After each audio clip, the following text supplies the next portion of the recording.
The summer air hung heavy over the backyard, thick with the scent of cut grass and adventure.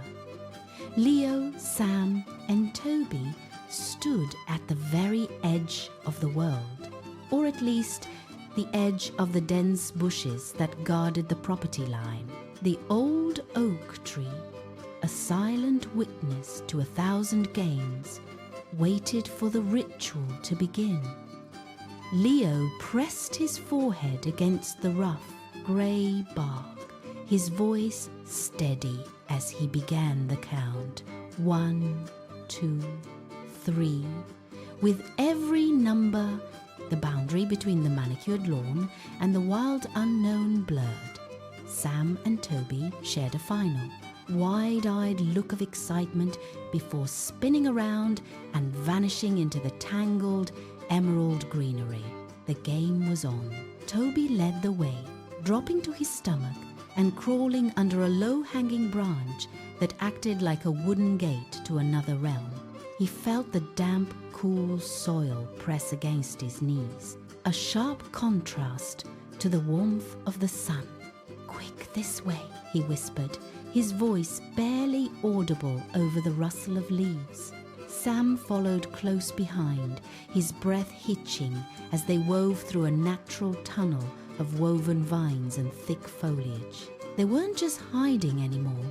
They were explorers, carving out a secret path, a hidden artery through the earth that no adult could ever find. Every snap of a twig felt like a thunderclap, and every shadow seemed to hold the promise of a perfect hiding spot. They were ghosts in the garden, invisible to the house, standing just yards away. The silence of the bushes was suddenly shattered. A heavy fern was thrust aside with a violent rustle as Leo emerged, his eyes scanning the shadows like a hawk. He spotted it, a flash of white rubber, a stray sneaker peeking out from behind a trunk. "Found you!" Leo shouted, lunging forward with all his might. But Toby was faster. With a surge of adrenaline, Toby rolled to the left, his body tumbling through the thorns and out into the light. He didn't hit the dirt. Instead, he landed in a soft, golden sea of dandelions. Sam tumbled in right after him, and soon all 3 boys were collapsed in the center of the hidden clearing. The air was filled with floating seeds and the sound of their frantic, happy panting. They looked at each other and burst into grins, the thrill of the escape still coursing through them. This was their kingdom. They began to map out the route, snapping twigs with a sense of purpose to mark the trail for future legends. "This is our spot," Sam said, marking an X in the dirt. "Nobody else gets to know."